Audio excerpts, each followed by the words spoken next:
एक भगवती के गीत सुनियो।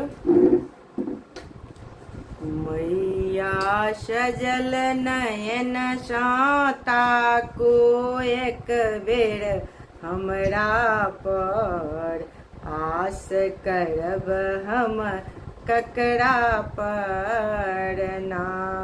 मैया सजल नयन साता को एक बेर हमरा पर, आस करब हम ककरा पर ना।